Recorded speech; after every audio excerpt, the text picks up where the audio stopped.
Today is Tuesday, July 21st, 2020. Coming up on Roland Martin Unfiltered, the attorney for the Atlanta police officer charged in the shooting death of Rayshard Brooks filed a motion seeking Fulton County DA Paul Howard's recusal from the case. We will explain. In Detroit, a police officer who fired rubber bullets at 3 journalists during a police brutality protest was charged with multiple counts of felony assault. Also, this morning, a judge heard the lawsuit Governor Brian Kemp has filed against Mayor Keisha Lance Bottoms of Atlanta over her mask mandate and reopening plans. We'll also talk about whether there should be a nationwide mask mandate and where we are with testing any possible vaccine. Protests in Portland, Oregon continue, and neither side is backing down. We'll talk with one of the activists. Also, it's Fibroids Awareness Month, and we're talking about why African-American women are disproportionately impacted. Plus, former gubernatorial candidate Andrew Gillum speaks for the first time about after he checked into rehab after he was discovered passed out in a Miami hotel room. And also, we talked about that speech John Lewis was supposed to give at the March on Washington for Jobs and Freedom. Well, we're going to play a video for you of Danny Glover reading the speech that he wanted to give. All of that right here on Roland Martin Unfiltered. It's time to bring the funk. Let's go. He's got it.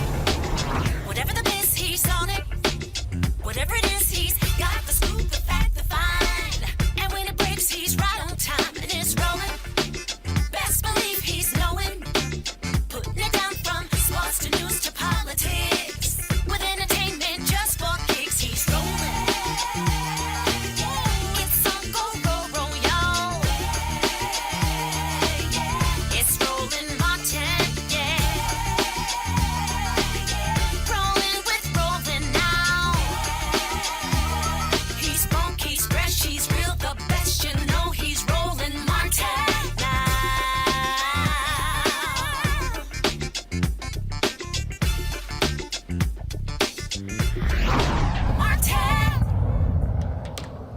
The attorney for the fired Atlanta police officer Garrett Rolfe, who is charged in the shooting death of Rayshard Brooks, filed a motion late yesterday seeking Fulton County District Attorney Paul Howard's recusal from the case. In a statement, that Howard's statement to the public had been ethically inappropriate. Plus, Howard is a necessary witness in the case.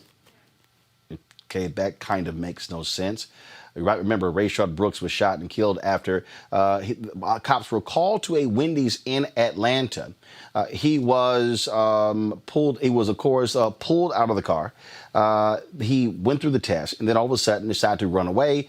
They scuffled, and then, of course, Rolfe fired the fatal gunshots into Brooks. He was fired and, again, charged in his death. And so we'll see what happens in that case. Seriously. That's what happens when they try to go after the DA. Let's go to Detroit, where a police officer was charged with multiple counts of felony assault after firing rubber bullets at three fellow journalists during a protest in downtown Detroit. Daniel DeBano had been suspended with pay while police further investigated the accusation. He faces 3 counts per victim. If convicted, DeBano could be sentenced up to 4 years in prison. All 3 journalists suffered injuries. Now, while we were talking about what's happening in those cases, we see what's happening in Portland, where Donald Trump's thugs in boots are sitting here snatching people off the streets.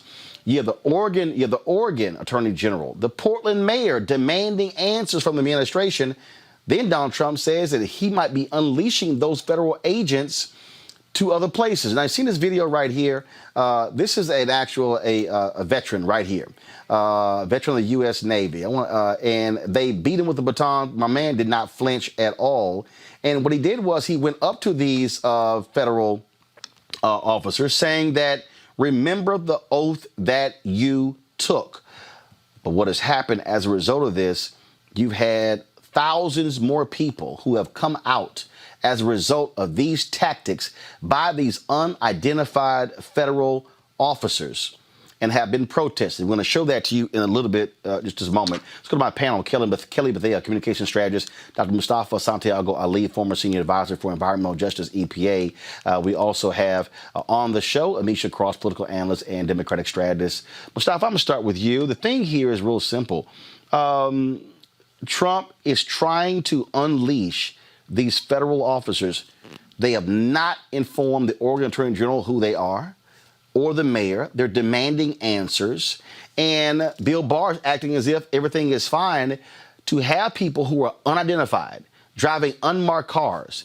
Now he says that Donald Trump says he is going to send them to other cities. I saw a tweet where someone said that these officers are already on the ground in Baltimore. This is Donald Trump and Bill Barr trying to operate like dictators in the United States. Yeah. And, people have the right to peacefully protest. And you're utilizing individuals who do not have the proper training. So you see them doing all kinds of egregious behaviors. And the reality of this situation is quite clear. The president knows that he's in trouble. He's trying to rally support by showing that what he assumes is being a tough on crime, holding people accountable type of paradigm that he operates from. Of course, we know that only applies to those states, those cities that have not been supportive of him, because we don't see them going into red states doing these types of behaviors. We didn't see them utilizing these types of Gestapo tactics with the folks who are rushing state houses, and demanding governors to do certain things in a COVID-19 moment. So we understand he's just trying to fan the flames continually to actually get people riled up. And if we had a Department of Justice that was actually doing its job, it would check him. But of course, Bill Barr is in his back pocket and continues to allow these types of violations of people's constitutional rights and a number of other rights as well. Amisha, real simple. This is an ad the Trump people have put out. And I've been telling people, this is the goal. The goal is to scare white people. And oh my God, they're going to destroy the country. Watch this. Seattle's pledged to defund its police department by 50%, even including a proposal to remove 911 dispatchers from police control. Joe Biden said he's absolutely on board with defunding the police. Listen closely. Yes, absolutely. Hello, you've reached 911. I'm sorry that there is no one here to answer your emergency call, but leave a message and we'll get back to you as soon as we can. Crime will rise significantly. I'm Donald J. Trump, and I approve this message. First of all, you saw the lie. You saw the lie in there where they used a soundbite of Sean Hannity saying Joe Biden wants to defund the police. That's a lie. But then they used the Biden soundbite when he was actually responding to the question of reducing police funding and shifting resources to mental health services. So they used the text, but the Sean Hannity soundbite, defund the police. They want to scare white people. They want to scare older white people that, oh my God, the people are taking over these cities, and so therefore I'm the only one who can save you. Amisha, that's the goal. That is the goal, and you're absolutely right, Roland. And this isn't the first commercial that the Trump campaign has run that appears to be like that, where they're splicing together different things that don't actually fit, and they are basically drawing a what they think is a clear line to showcase that Democrats don't care about your safety. And this isn't the first time, and Trump actually isn't even the first president who's used a fear tactic like this to try to get more older white people specifically and white women to jump on board to support conservatives. What I find the most interesting in regards to his moves towards sending in these unarmed troops, officers, whatever they happen to be in camo, is that Trump has gone through this entire process during COVID-19, arguing that states and localities could handle a global pandemic on their own, arguing for small government. However, when it comes to protests that he does not agree with, dissent that he does not agree with, he's willing to use the government to overshot its role completely outside of our constitutional powers, outside of his constitutional powers, to basically go into cities across America that have not asked for him, that are not seeking that level of support at all, that have not reached out to his office for anything in relation to this. So I think that what we're looking at is classic authoritarianism. We're looking at a president who is trying to get as many, word splices, as many hashtags, as many video as he can of any type of riots to scare people, because he has given up on actually trying to create any type of legislation or policy that makes sense towards the hundreds of thousands of people that are currently unemployed or uninsured health-wise. And he's gone straight to their deepest, darkest fears. And that is that level of anarchy and there not being any police. And then, of course, you have you always can find somebody black to go out there and say some stupid stuff. Here is so-called civil rights attorney Leo Terrell. Again, oh my goodness, these Democrats, they're going to be destroying our city. So as a black man, please, please elect Trump. Have you ever voted for a Republican for president before? Good question. Here's my answer as a lawyer. This will be the first time in my life. This will be the first time in my life, Sean Hannity viewers, that I will be voting Republican. Right on your TV pro. First time in my life. For Donald Trump. For Donald Trump. Have you ever voted for a Republican for president before? Kelly, oh my God, they're going to be taking over these cities, and I don't know what to do. Dude, stop. Just sit the hell down, Leo Terrell. You sound like an idiot and a buffoon. I mean, it's just, he sounds dumb, just to be frank with you, because he didn't really give you any basis as to why he was voting for Trump. He was just, again, promoting propaganda, promoting and insinuating. Actually, you know what? Let me go ahead and give you this here. So he went to let me tell you how bad he is. He goes to OANN, which is a joke of a network, a con conspiracy. So listen to this. This is the propaganda he's pushing. Now, just earlier you said that you support President Donald Trump. I want to hear from you personally why all of a sudden you came out in support of him. Let me be very clear about why I support the president. I want everyone to hear this. In the last 3 years, Donald J. Trump has done more for people of color than the Obama-Biden administration for 8 years. Let me give you some examples. Donald Trump funded historically black colleges. Donald Trump passed a law, the First Step Law, that reversed the mass incarceration that Joe Biden did in 1994. Donald Trump signed an executive order for police reform. And then you have a black South Carolinian Republican Senator, Tim Scott, who tried to get legislation in the Senate. Guess what? 2 black Democrats, Kamala Harris and Cory Booker, stopped that legislation. Donald Trump can help people of color. I'm begging Democrats, people of color, to leave the Democratic Party and vote Republican and vote for Donald Trump, because I do not want chaos in the city and throughout this country. All right, so I do not want chaos. He acts as if Trump has not unleashed chaos, Kelly. All I see right now coming out of the administration, honestly, for the past 4 years, has been chaos. It has been an absolute just cacophony of mess and just no order whatsoever, which is ironic because all Donald Trump says is, law and order, and that's what I'm about, and this, that, and the third. And he's doing anything and everything but perpetuating that kind of sentiment, especially when it comes to putting out military against protesters who are peacefully protesting.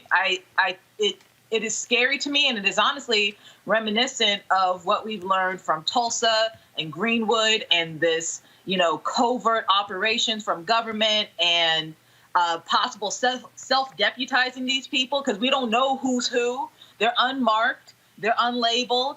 And the fact that they're going into cities predominantly of either color or predominantly left-wing, it just shows you just how careless and reckless and negligent our president is. But to the lawyer's point regarding he's done more for black people than any other president, I mean, we all know that's not true.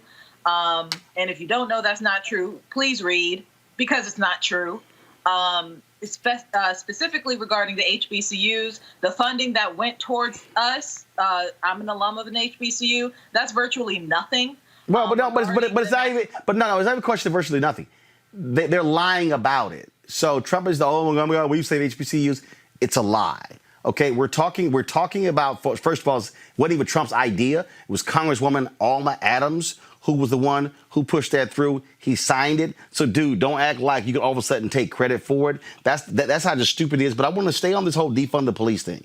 Okay, the interview he gave with Chris Wallace, this was manna from heaven to understand how you get confronted. And see, Chris Wallace was nice. What Chris Wallace should have said is, you're lying. You're lying. Joe Biden didn't say that. You're lying. Y'all watch this. Because they want to defund the police, and Biden wants to defund the police. Sir, he does not. Look, he signed a charter with Bernie Sanders. It says nothing about defunding the police. Oh, really? It says abolish. It says defund. Let's go. All right. Get me the charter, please. All right. So here's the deal. Okay, he goes, let's go. All right, I'm going to find the longer clip because I thought it was hilarious, where he literally asked for Kayleigh McEnany to step in with the information. he's going. I can't find it. Sorry, Mustafa, it's not quite in here. I mean, he acts like he caught Chris in a lie. This like, yeah, I can. Well, bottom line, he still wants to do it. He was lying. The guy was lying. You can't find what doesn't exist. I always encourage people to actually read and go to the source so you can find out what's really going on. And neither has Joe Biden said he wanted to defund the police, and many other folks just want to divest, and they want to move resources back to communities to make sure that the issues that are going on are addressed. So, we know the game that the president is playing, as Kelly said, and others. He continues to, try and create chaos because he has no policy to live on. And, he thinks that will be a winning strategy for him. Folks are actually, I bet you people, if they could, they would stand at the polls today, or they would go ahead and mail in their ballot, because folks are ready. And he's going to find out that it's time for him to go ahead and move on. And then we'll deal with him on the judicial side once he leaves office. But the thing that we have to understand is, again, and I keep warning people, he will do whatever to stay in office. Forget norms. Forget it. He will do whatever. And if that means unleashing cops against Americans, he will do it. We saw what he did just 3 blocks away when he wanted to have his photo op. Drop the tear gas, clear everybody out. There is nothing this man won't do to hold on to office. And the Bidens and the Democrats better understand that, Amisha. Yeah, this is a by any means necessary campaign, Roland, and I think that you're 100% spot on here. He is willing to unleash tear gas and unmarked people who the heck actually even knows who they are on communities across this country. He is willing to basically militarize our communities. He is willing to create a false narrative about basically an us versus them, the us being those who are protective of this country and its democracy, and them being anybody who wants to see progress and racial equity or civil rights advancement. He is creating a dichotomy that is problematic because it speaks against everything that a functioning democracy is supposed to stand for. And he doesn't care. And he doesn't care because his base continually shows that they don't. They continually show that as long as this means maintaining white supremacy, he can do whatever the hell he wants to do, irrespective to the fact that he's basically shredding the Constitution before our very eyes every single day. Look, I'm just trying to get people to understand, Kelly. He doesn't matter. There's no such thing as I've gone too far. This thug-in-chief will do whatever. Michelle Obama says, when they go low, we go high. Nope. You got to be a junkyard dog dealing with these thugs. We cannot afford to go high right now. That is way too much of a price, too high of a price, no pun intended, to deal with this issue. Because, like you said, there is no low. There is no bar that's being low. The bar has been obliterated. There is no more bar. The threshold is so low, we could stomp on it and it would still be feeling like we're floating. So with that said, I mean, just vote. I mean, November is coming up very quickly. We are already more than halfway through the year right now. All we can do at this point is vote and be vigilant and make sure that our constitutional rights, what's left of them anyway, are protected. Defund the police is not a terrible thing. We need to reallocate resources that the police already have to entities and groups that will actually help the community. That's not to say get rid of the police. That is actually a supplement to the police, an aid to the police, if anything. And he's not understanding that, but he's not understanding a lot of things. So with that said, we should just cut our losses with this man, vote him out by any means necessary. All right, this is when you get busted in a lie in your face. Just too good. In violent crime in America in recent weeks, we've seen deaths up in New York, deaths up in Chicago, shootings. How do you explain it, and what are you going to do about it? I explain it very simply by saying they're Democrat-run cities. They're liberally run. They're stupidly run. We have forced them in Seattle to end the chop because, you know, we were going in that following day. You probably have heard it. We were getting ready to go in. We were all set. And when they heard that we were going, they set their police force. Liberal Democrats have been running cities in this country for decades. Poorly. Why is it so bad right now? They've run them poorly. It was always bad, but now it's gotten totally out of control. And it's really because they want to defund the police. And Biden wants to defund the police. Sir, he does not. Look, he signed a charter with Bernie Sanders. I will get that one, just like I was right on the mortality rate. Did you read the charter that he agreed to? It says nothing about defunding the police. Oh, really? It says abolish. It says fund. Let's go. All right. Get me the charter, please. All right. Chris, you've got to start studying for these. He says defund the police. He says defund the police. They talk about abolishing the police. They talk about illegal aliens pouring. I look forward to seeing that. Meanwhile, the George Floyd murder has reignited the issue of racism in policing in this country. I want to give you a couple of statistics. Nationwide, blacks are twice as likely, fewer in absolute numbers, but in terms of per capita, blacks are twice as likely to be shot and killed by police as whites are. In Minneapolis, over the last 5 years, police used force against blacks at a rate 7 times that against whites. Can you understand why blacks would be angry at that? Of course I do. Of course I do. Many whites are killed also. You have to say that. I mean, many whites are killed. I hate the sound, but this is going on for decades. This is going on for a long time, long before I got here.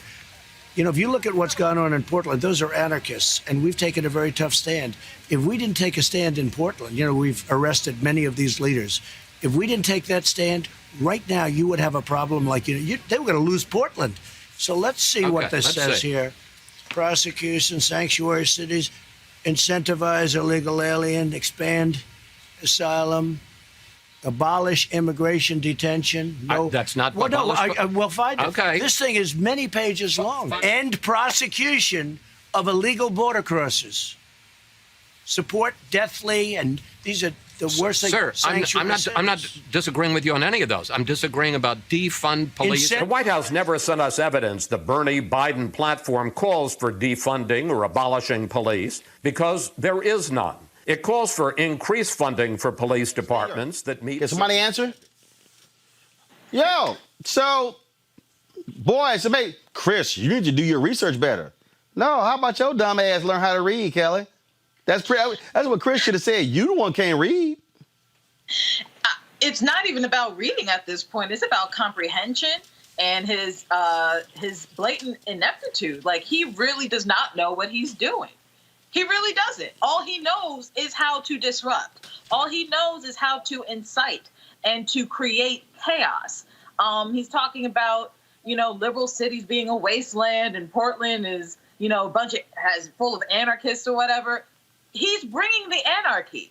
He's bringing the chaos. He is bringing the discomfort and the disruption and the destruction of these cities and of these people and of these societal pillars, such as freedom of speech, right to protest, all of these things. He's the president of the United States is infringing upon our right to protest. He's infringing on the very first right we have in the Constitution, in the Bill of Rights, within the Constitution, is freedom of speech. So for me, it's laughable, but not in a humorous way. It's just, it's really pathetic how he has been able to continue this. And it's not just him, it's his entire administration. But that's why... And that's what's really frustrating. It's people with actual degrees who have actually been in the business, who have been in administrations or in policy. But they want to be in power. Perpetuating this president. They want to be in power. So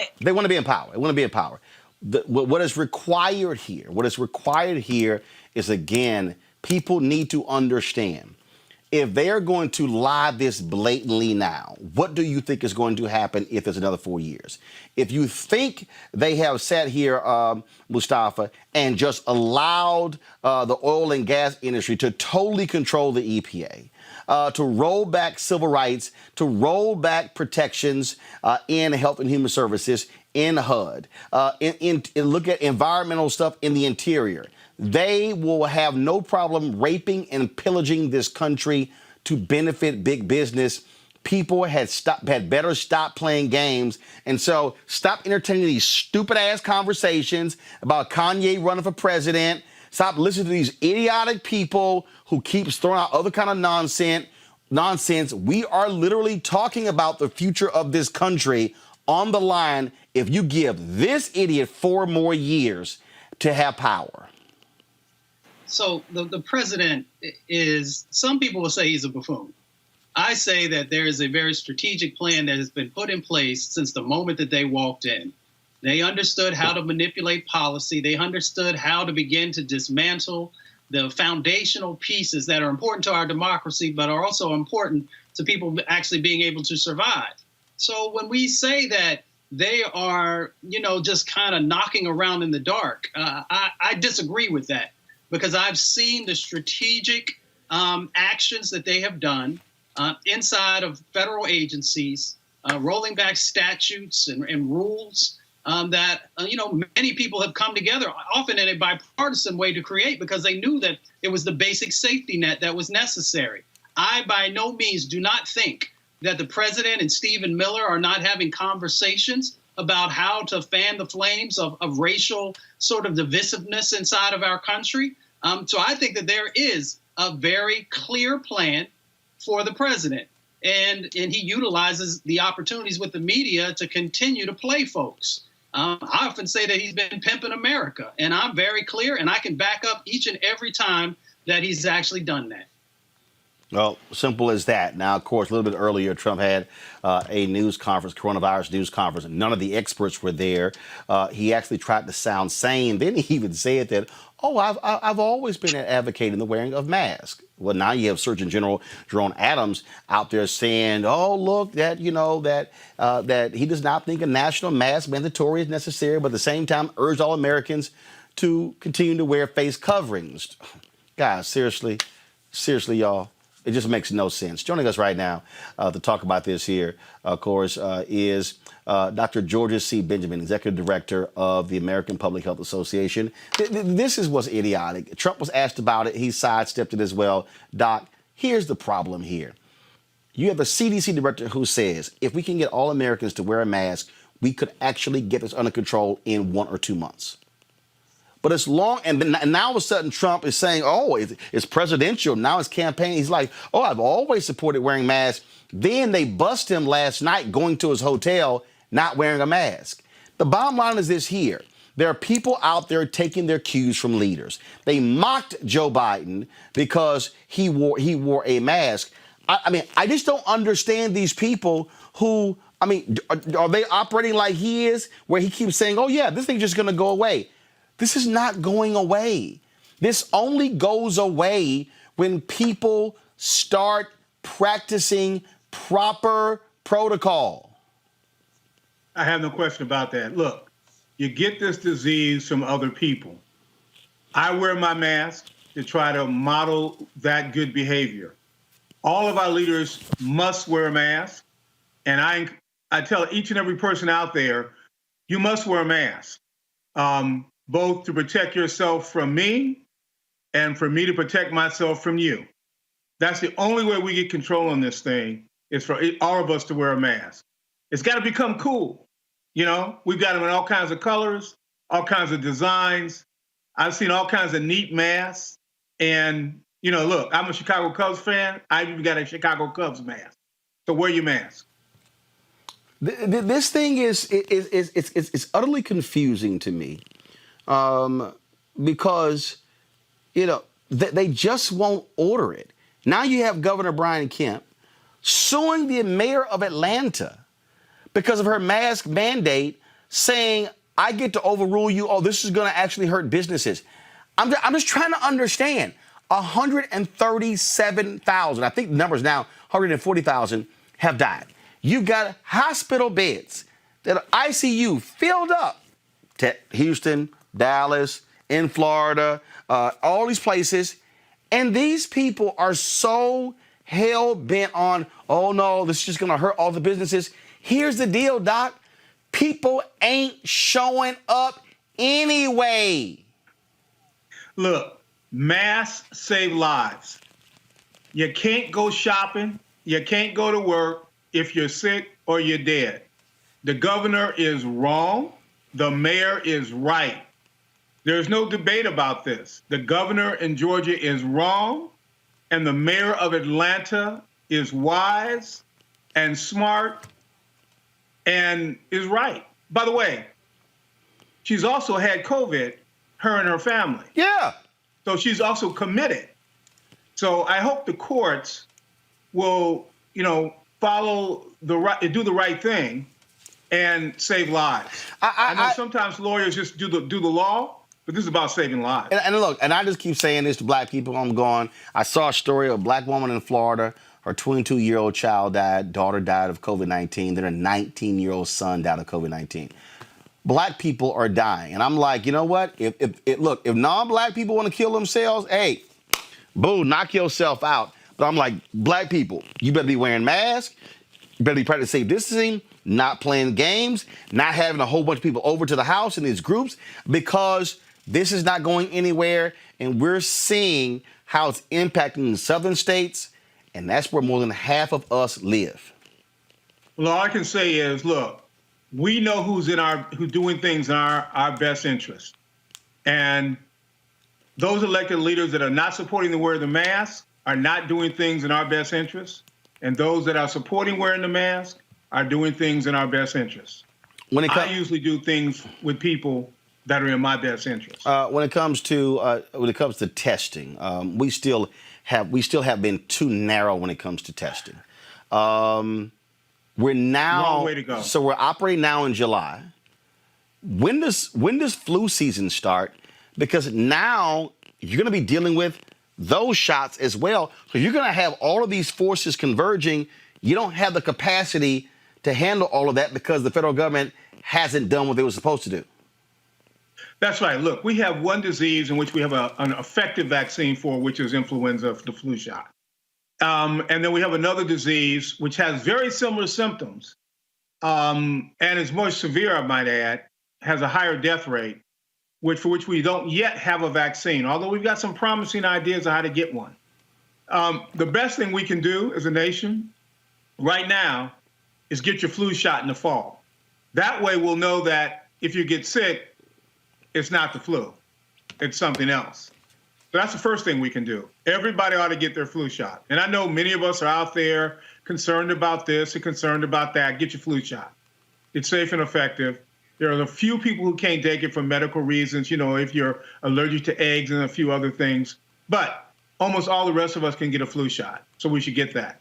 And then we need to continue to wear a mask, wash our hands, physically distant. If we're sick, don't go to work, don't go to school. Don't go out with others if you're sick. And then when this vaccine comes, I hope it is sometime next year, and we'll understand how safe and effective it is. Then at that time, we'll give you recommendations on that vaccine on how and when to take it. All right. Dr. Georgia C. Benjamin, Executive Director of the American Public Health Association. We appreciate it. Thanks a lot. Roland, take care. Thank you. All right, folks. Let's talk about that lying president.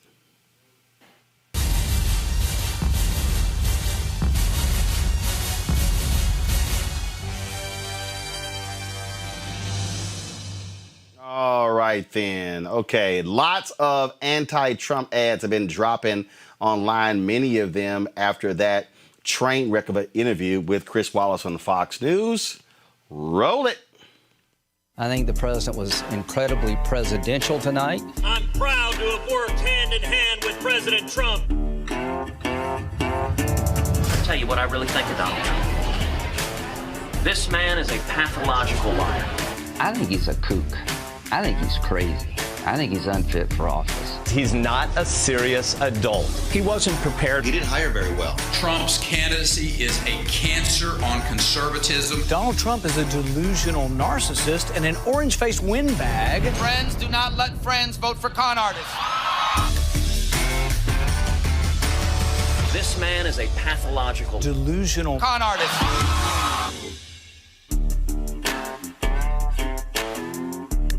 Join the other Republican voters against Trump at rvat.org. Mr. Trump, I respectfully ask you to step aside.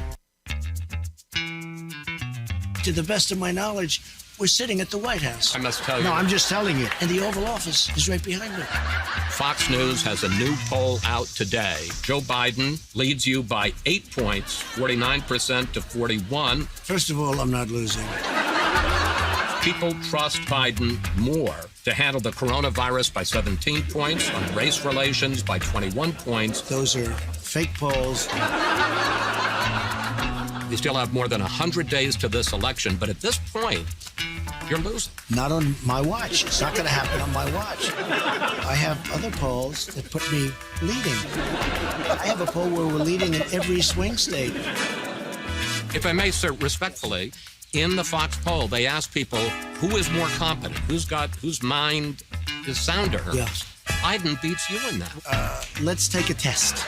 Let's go down. Joe and I will take a test. Let him take the same test that I took. Incidentally, I took the test too when I heard that you passed it. Well, it's not the hardest test. Nobody's done what I've done. There's a picture and it says, what's that? And it's an elephant. No. See, that's all misrepresentation. Yes, the first few questions are easy, but I'll bet you couldn't even answer the last 5 questions. I'll bet you couldn't. They get very hard, the last 5 questions. Well, one of them was count back from 100 by 7. And let me tell you, you couldn't answer. All right, what's the question? Many of the questions. I'd get you the test. I'd like to give it. But I guarantee you that Joe Biden could not answer those questions. Okay. Don't you believe America deserves a president who doesn't brag he can spot an elephant? The Lincoln Project is responsible for the content of this advertising. We will march through the South, through the streets of Jackson, through the streets of Danville, through the streets of Cambridge, through the streets of Birmingham. But we will march with the spirit of love and with the spirit of dignity that we have shown here today.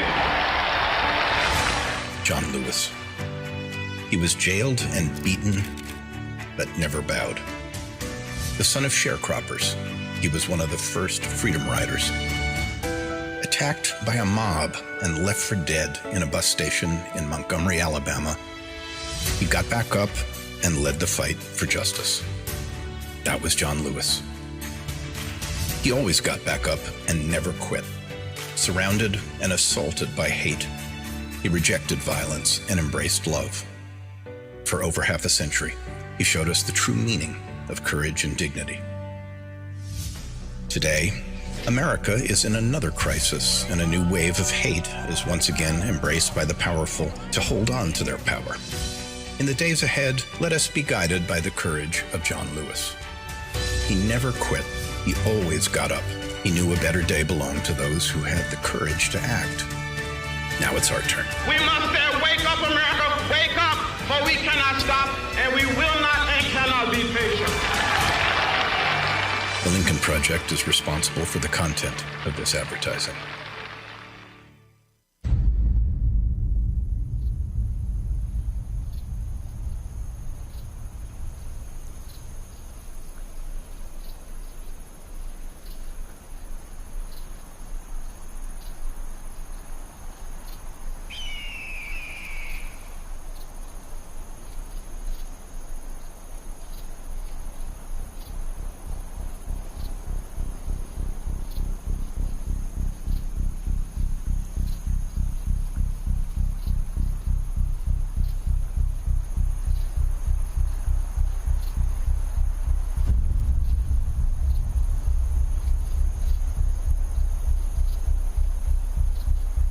Nobody builds walls better than me, believe me. Who is more competent? Whose mind is sounder? Biden beats you in that. Well, I tell you what, let's take a test. Let's take a test right now. Let's go down. Joe and I will take a test. Let him take the same test that I took. Incidentally, I took the test too when I heard that you passed it. Yeah, how did you do it? Well, it's not the hardest test. No, but and the last... There's a picture and it says, what's that? And it's an elephant. No. You see, that's all misrepresentation. Well, that's what it was on the web. It's all misrepresentation. Because, yes, the first few questions are easy, but I'll bet you couldn't even answer the last 5 questions. I'll bet you couldn't. They get very hard, the last 5 questions. Well, one of them was count back from 100 by 7. And let me tell you, You couldn't answer. You couldn't answer. All right, what's the question? Many of the questions. I just look at school. I watch. I read. Look at the stuff.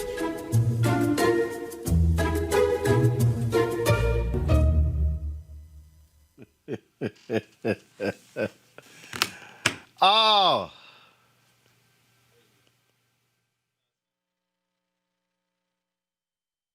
No, I can't imagine. I can't imagine that. Don't ask me. Ask China that question, okay? Yeah, no, I don't take responsibility at all because... Do you take any responsibility for these 50,000 deaths that have happened in this country? I think we've done a great job because I don't know anything about it. I mean, you say we did that. I don't know anything about it. I don't know those gentlemen. Now, it's possible I have a picture with them because I have a picture with everybody. I have a picture with everybody here. And when you say me, I didn't do it. We have a group of people. I could ask perhaps. Do you know about the $130,000 payment to Stormy Daniels?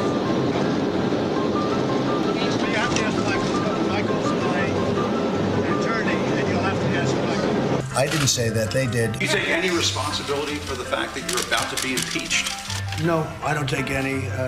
Zero, to put it mildly. Because it's ultimately my job, too. I have to get everybody in line. I take responsibility always for everything. The hard truth is, you won't be safe in Joe Biden's America.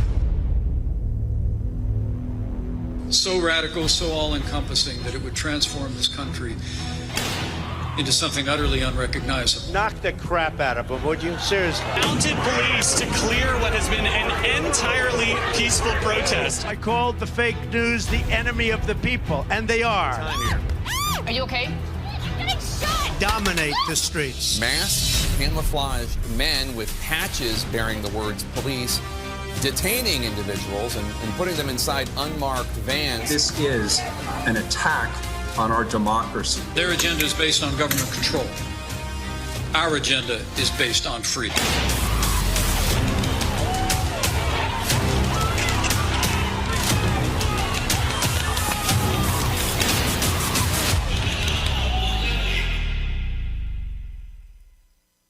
Who has heard the poem called The Snake? My father gave me a small loan of $1 million. Well-documented and severe financial downturn in the past year. You know about sexual predators and things like that. I mean, you are one. All right. And it's more than anger. It's hatred. They're bringing drugs. They're bringing crime. They're rapists. Down the path along the lake, a tender-hearted woman saw a poor, half-frozen steak. You'll absolutely love Trump steaks. More than 150 former students allege Trump University was a fraud. Persistently illegal conduct at the president's charity. Take me in, oh tender woman. Take me in, for heaven's sake. Take me in, oh tender woman. Sigh the vicious. Would you denounce what happened in 2016? President Putin was extremely strong and powerful in his denial today. He withheld the money. He withheld the meeting. He used it to coerce Ukraine to do these political investigations. The American embassy in Baghdad under siege. She stroked his pretty skin again and held him tight. The Chinese government awarded Ivanka Trump's brand 7 new trademarks. They're a pack of grifters. His campaign manager's got 2 condos, a Ferrari, a yacht. They're all just fleecing the campaign. That snake gave her a vicious bite. The coronavirus. This is their new hoax. The U.S. now leading the world in deaths. No, I don't take responsibility at all. And this is a great success story. I have saved you, cried the woman, and you've bitten me, heavens why? You know your bite is poisonous, and now I'm going to die. We want to terminate health care. And then I see the disinfectant. Shut up, silly woman, said the reptile with a grin. You knew damn well I was a snake before you took me in.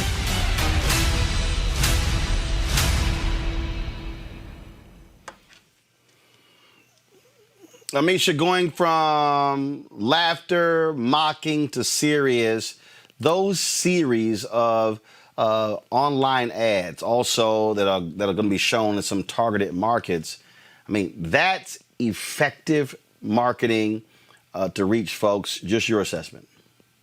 It's effective. It's poignant. It is him live. Like, these are the words that came out of the snake's mouth.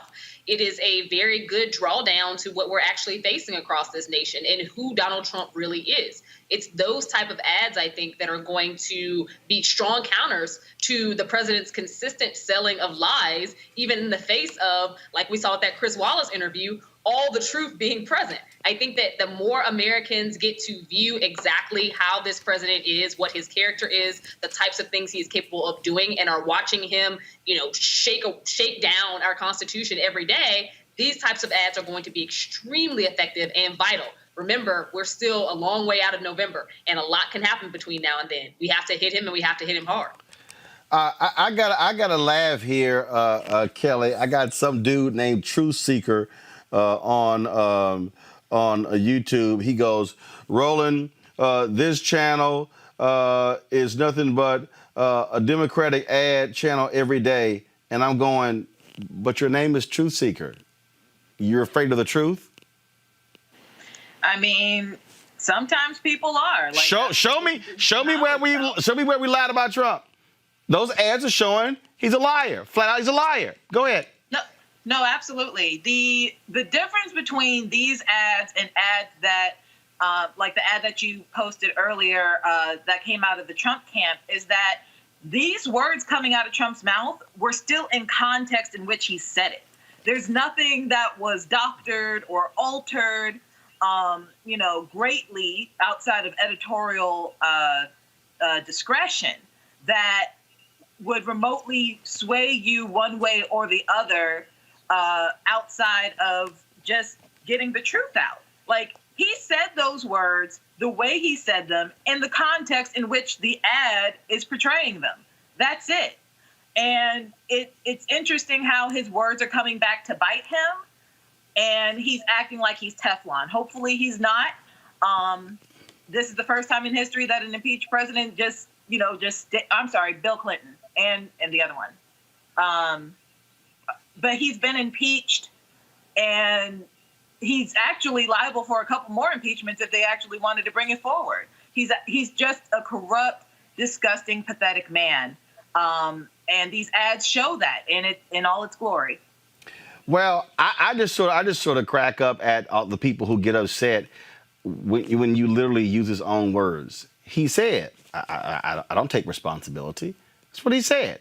And then he lied today. Oh, I'm always advocating the wearing of masks. Dude, stop it. Mustafa, he is a massive liar. Donald Trump will lie about a lie. Yeah, my mama calls them hypothetical liars. So she got her own way of describing folks. The president's a failure. I worked under, 4 presidents, and I never saw someone until this one who was such a failure. I mean, he fails at diplomacy. He fails at international relations. He fails at protecting our democracy. He fails at civil rights. He fails at the economy, which was supposed to be his shining glory. He fails at public health issues. He fails at civil rights. So whenever the young man or older man or whoever he was who sent the message into you, I'm like, just look at the record. It's very clear. The president is a failure, and he's someone who does not show up when a president is supposed to show up.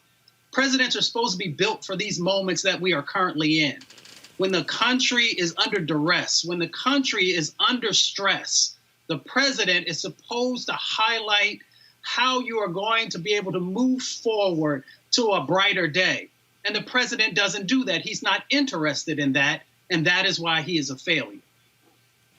Well, folks, I keep saying, at the end of the day, you can talk, but you got to be able to mobilize, organize, register, and then vote. Got to go to a break. We come back. We're going to talk about black women, fibroids, and what you can do to ensure you're protected. Also, Danny Glover will show you his reading of his guys, you fired the audio too early.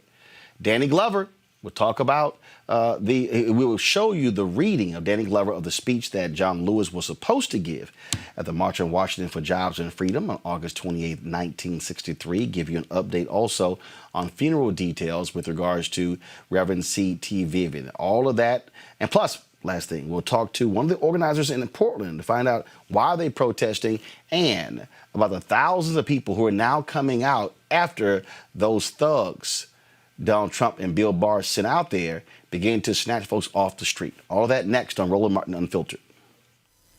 You want to check out Roland Martin Unfiltered? YouTube.com/Roland S. Martin. And subscribe to our YouTube channel. There's only one daily digital show out here that keeps it black and keep it real. It's Roland Martin Unfiltered. See that name right there? Roland Martin Unfiltered. Like, share, and subscribe to our YouTube channel. That's youtube.com/Roland S. Martin. And don't forget to turn on your notifications so when we go live, you'll know it.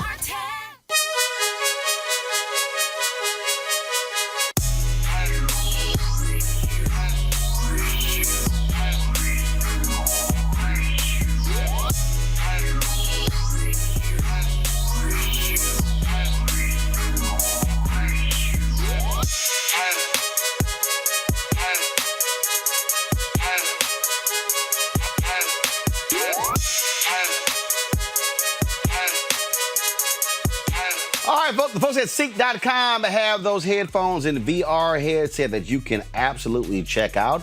Of course, the headphones, first of all, the VR headset allows for you to place your phone inside of that headset to be able to watch virtual reality video if you go to the content that's available on Ceek.com or other VR video. Plus, the headphones are 360-degree 4D headphones, great surround sound. You can use those when it comes to music, when it comes to gaming, when it comes to talking, all that sort of different deal.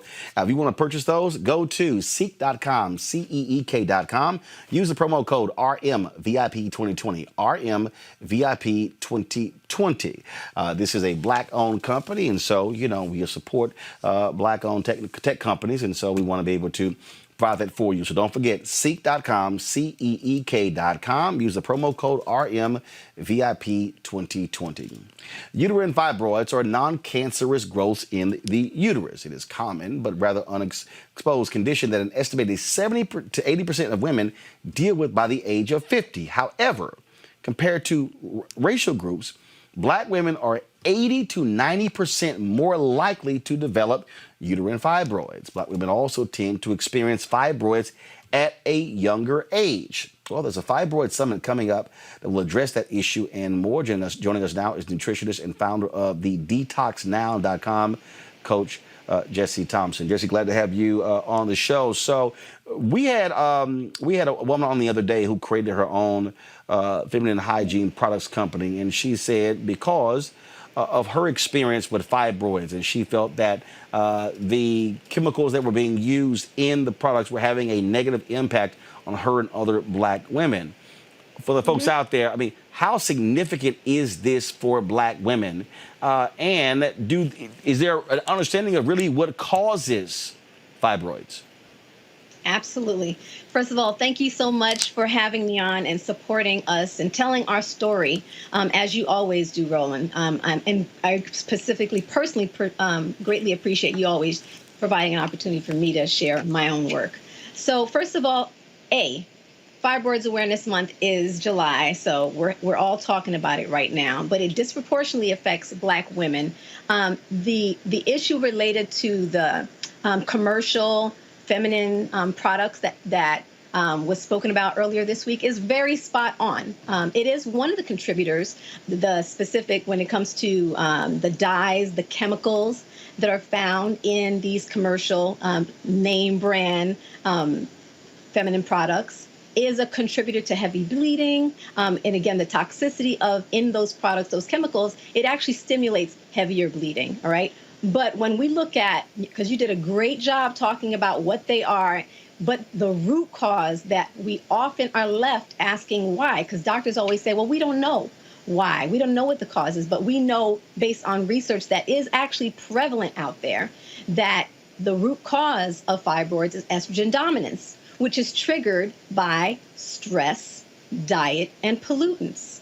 And the key thing here is not just that it's triggered by stress, diet, and pollutants in women at large, because you talked about those stats, Roland. You said 70% of women at large, but then it goes up to 90% when you look at black women. This is why I'm actually doing my Share the Mic Now Fibroid Summit this week and next with influencers such as activist and Love and Hip Hop star Yandy Smith, Angela Yee from The Breakfast Club. And tomorrow I'm actually taking over Ricky Lake's IG page all day long to raise awareness about fibroids and provide keen insights on the disease. The details, specifically, it boils down to the stress, the specific issue that causes why we are disproportionately affected by it is related to the stress and specifically the trauma of racism.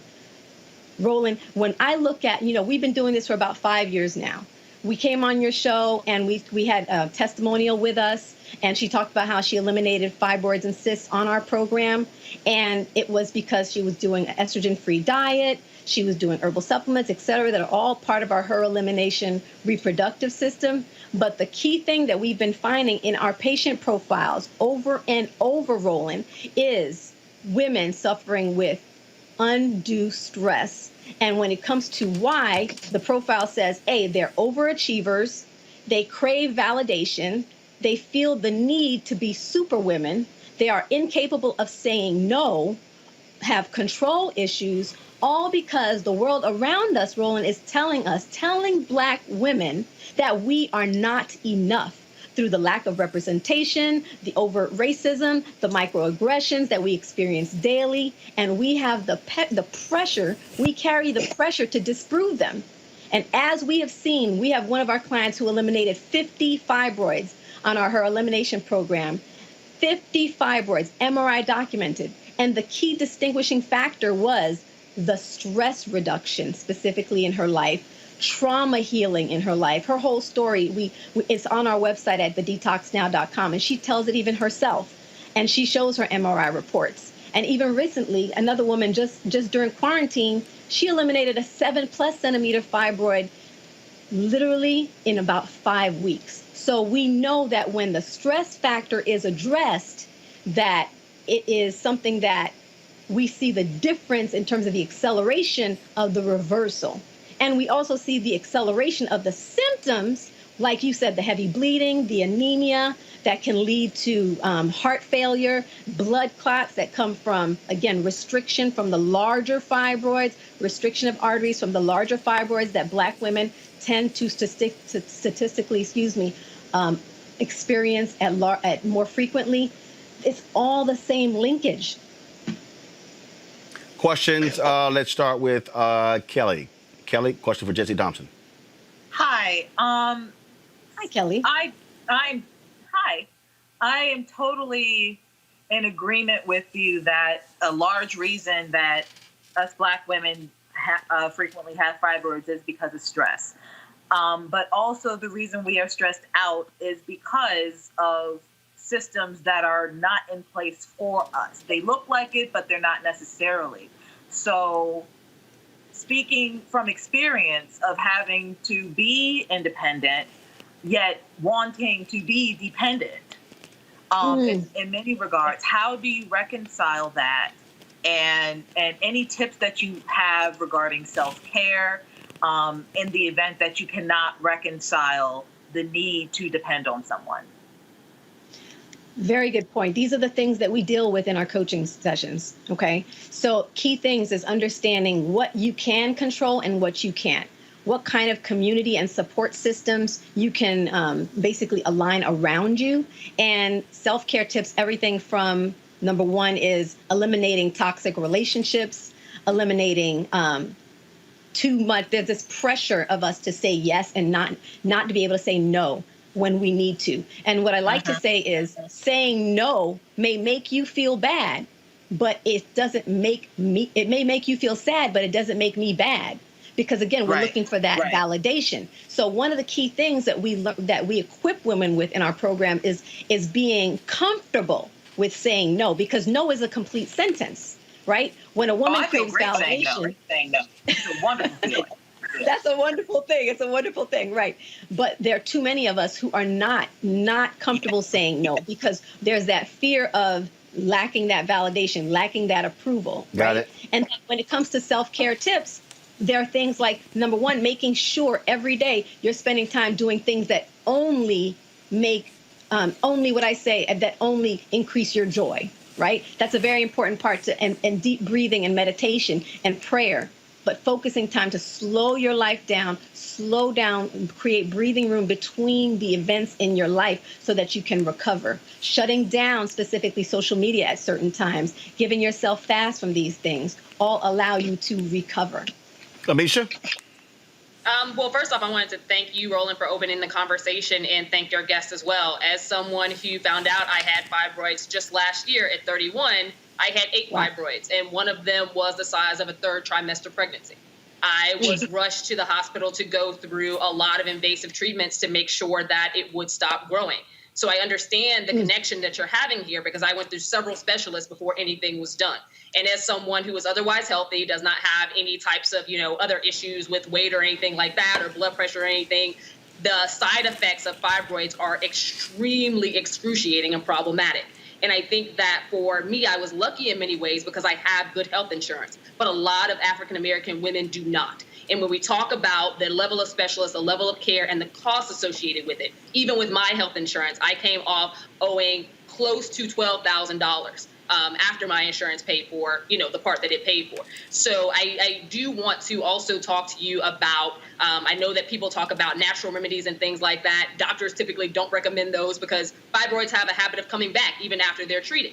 So what is your, what would you tell women who can't reduce their stress? Because I think that's an easy thing to say in terms of self-care. But if every day you are a single mom, you are the main caregiver in your household, the rent is due in a few weeks, there is no way to really relieve that type of stress when everything falls on you. What do you have to say to those women and those who may have fibroids but don't necessarily have the treatment options available to someone who has greater access to healthcare?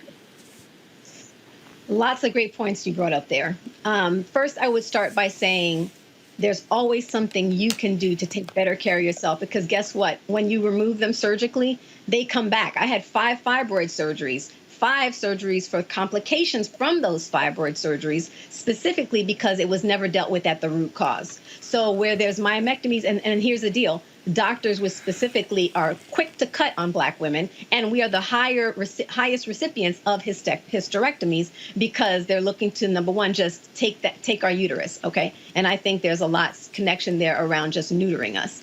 But specifically, when you look at, so there's the health inequity gap, women who don't have good health insurance. Then there's also the issue we have when we do face our doctors who are giving us, specifically, who are not believing us, who are not listening to us, and who are telling us, oh, if it doesn't bother you, don't bother it.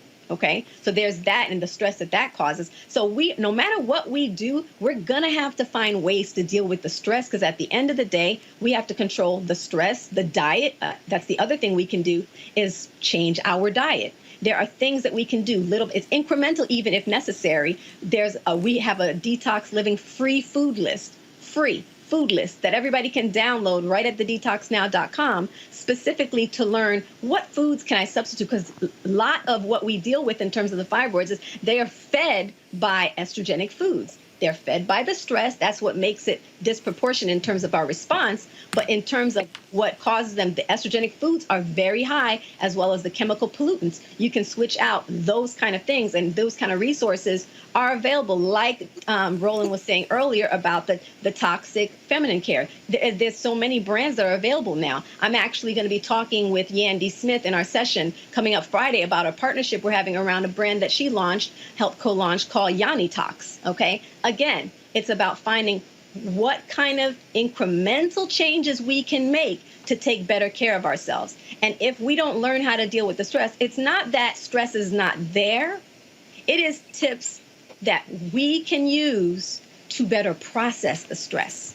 Breathing and taking time to breathe specifically. Breathing is a huge piece. Mindfulness is a huge piece. I can access peace by virtue of deep breathing, and in a way that it doesn't matter what's going on around me, I can still access this. So it's not a matter of eliminating your stressors. There is stuff you can do in reducing your stressors by being more mindful of your relationships, being more mindful of everything we take on, because I'm going to tell you, most of what we have on our plate, don't get me wrong, I know that we're carrying a lot, but there are a lot of things that if we would reevaluate them, We're doing them because it's someone else wants us to do it, not because it's something that we have to do. And I know this because I see these women every day. This is the client I'm dealing with every day. She's the one who's carrying all these same issues. But guess what? As we work together to implement ways of, it starts off with the mindset, shifting the mindset and saying that self-care has to be a part of, I have to be radical about my self-love and self-care.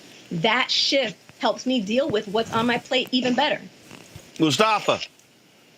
Yeah, I just want to say thank you. I've had a number of members in my family who have suffered from this. And thank you also for raising the issues around nutrition, because in our communities we deal with food desert issues and can't access healthy food.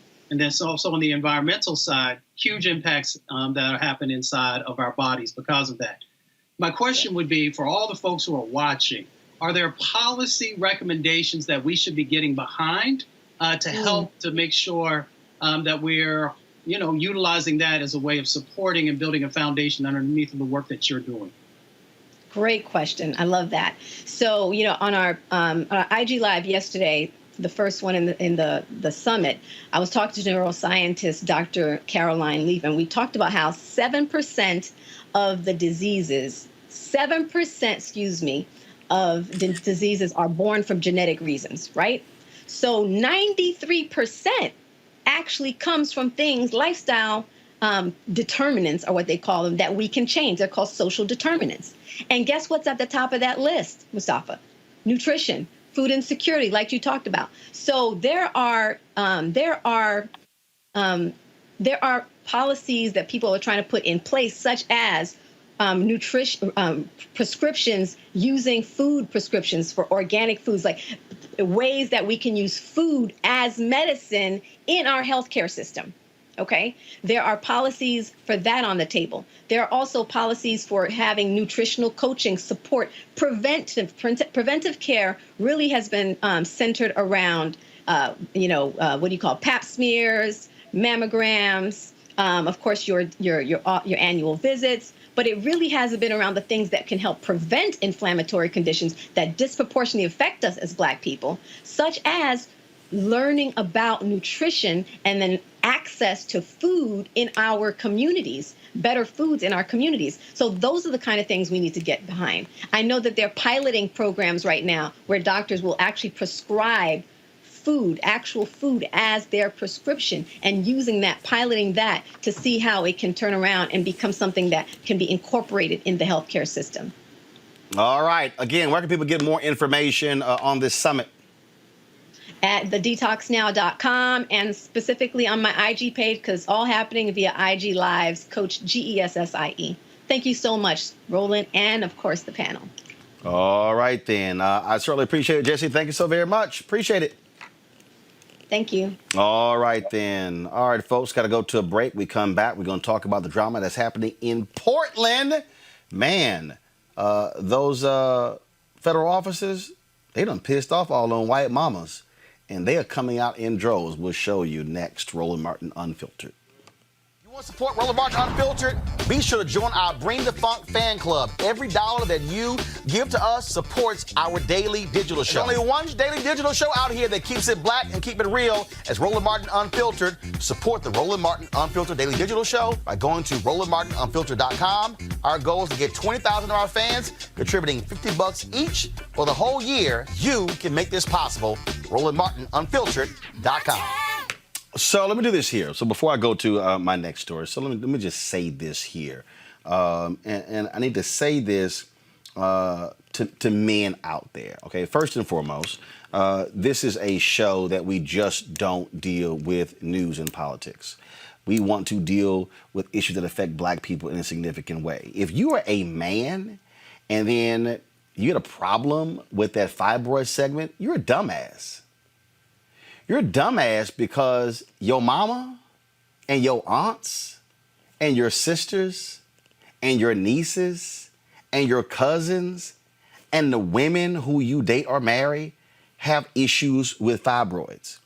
And so fibroids has an impact on relationships, on intimacy, on sex, is a health issue. And so I need men to understand that issues that affect women's health impacts black men, and issues that impacts black men's health impacts black women. And so I just need people to understand that. And so on this show, we're going to deal with a whole lot of stuff. And so if you got a problem with that segment, I don't give a shit. I'm just letting you know, because we're going to have those conversations. We're going to deal with these things because they matter. And so you've got women out there who've had fibroid issues. You heard Jesse, 5 surgeries. 5 surgeries. You've had women out there who've been pressured into having hysterectomies because of fibroids when they are preventable if we have the right information. The reason this show matters is because we provide information that you're not going to get on MSNBC, on CNN, on Fox News, on ABC, on NBC, and on CBS. That's why. That's why we have Fit, Live, Win health segments on Mondays. That's why we have our segments dealing with black entrepreneurs on Tuesdays. That's why we have our tech segment on Wednesday. That's why we have segments like this, because we just don't want to deal with police brutality or deal with economic issues or deal with education issues. We must deal with all of them. So that's why it's important. And so one of the reasons why we need you to support us in what we do when it comes to our Bring the Funk fan club. Because we are trying to help black people. Because we center black people on this show. We put black people first on this show.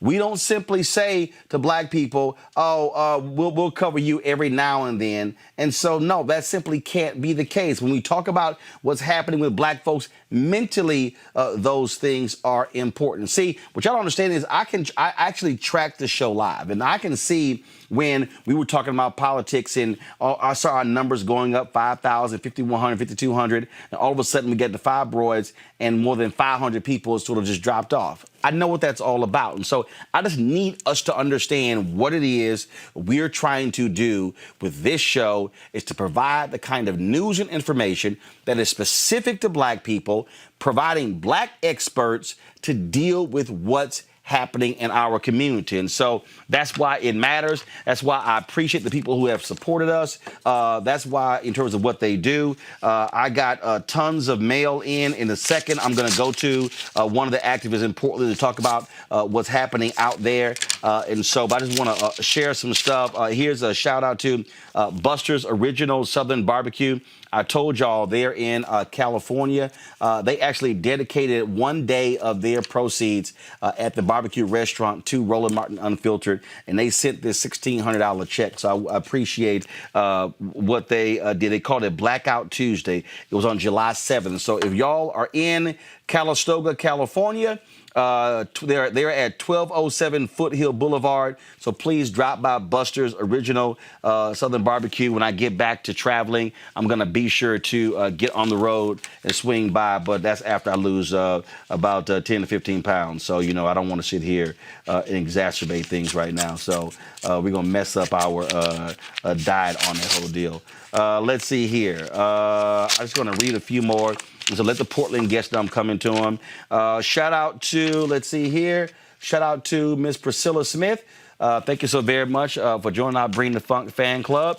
I'm going to read a couple of, I told y'all, some people just send in checks or they send in money orders. Some people send in notes, and I read some of those notes. And so $10 money order here. From, who is this? From Sandra Montague, New Vision Media. Keep up the excellent work. Sandra, we certainly appreciate it. We will do. Thank you so very much. Y'all can also, all of you people who are on YouTube right now, y'all can also support us right there on YouTube by giving on the YouTube channel. If you're watching on Facebook, we want y'all to support us as well. Periscope. Look. Bottom line, y'all, is freedom ain't free. And so we need your support to make this possible in order for us to continue to live and thrive. I've been watching your online digital show since 2018, and I am absolutely happy to see that someone got the memo. Continue doing what you do, as it is needed very desperately by those of us woke people. have more coverage of the Africans in the diaspora. These topics needed more coverage. More power to you, Brother Martin, and your staff and the mission you have undertaken. You can count on my support and that of my family, Charles Thigpen. And I appreciate, Charles, you sending in at $150 money order. What I'm asking, of course, is our fan base to give a minimum of $50 each. For the course of the year. That's $4.19 a month. That's 13 cents a day. Some people are actually giving monthly. Some people give in one lump sum. You can, of course, go to Cash App, PayPal, Venmo. Y'all go ahead and pull it up. Cash App, $RM Unfiltered. Venmo is paypal.me/R Martin Unfiltered. Venmo.com/RM Unfiltered. You can also send a check or money order to New Vision Media, Inc. That's at 1625 K Street Northwest, Suite 400, Washington, D.C., 2006. I'm going to read two more notes before I go on to our next story. And again, if you can give right there on YouTube, right there, there are 4,748 of you. Right now, we've got close to 10,000. We're very close to getting 10,000 of our followers. And so we would appreciate Cheryl Dugan. Thank you so very much. We would appreciate if we can get to that. Our goal by the end of the year is to have 20,000 people joining our fan club. If 20,000 of our followers gives on average $50 each, our show is completely funded. We don't have to rely on advertising. It allows us to continue doing what we're doing, speaking truth to power, and that's why it's important for us to do what we do. Pat McQueen, I certainly appreciate it. And so there are just so many people out there we have who you know, they give on Cash App, PayPal, Venmo, all those platforms, and then they are able to support what we do. No, the show is not over. I got a couple of more stories I want to get to. I just wanted to be able to share this with you folks. And here's another letter. This is from Antoine Simmons. I'm writing to let you know that I appreciate you and what you do through Black media. I've sent in a donation via Cash App in my personal name, but also want to support you through my business name. I'm pushing to establish my own as well and help establish other sustainable Black-owned businesses so that they can be passed down from one generation to the next. Keep pushing, asking tough questions, and mentoring. We are listening and looking to those that help us lift us all. Antoine Simmons is the manager of Simmons, Smith, and Solomon. They are mediation, business consultation, negotiation located in Dalton, Georgia. Simmons, Smith, and Solomon. And so I certainly appreciate Antoine Simmons for you joining our Bring the Funk fan club. Again, folks, Cash App, PayPal, Venmo, and again, our address is New Vision Media, NU Vision Media. Pull it up, please. 1625 K Street Northwest, Suite 400. Pull it up, please. Suite 400, Washington, D.C., 2006. That's how you can support our show. This is how we create sustainable businesses right here on Roland Martin Unfiltered. All right, folks, some people may have thought that the protesting in the wake of the death of George Floyd is over. The protests are actually happening every day somewhere in America. We have seen what's been going on in Portland, Oregon. Check this out.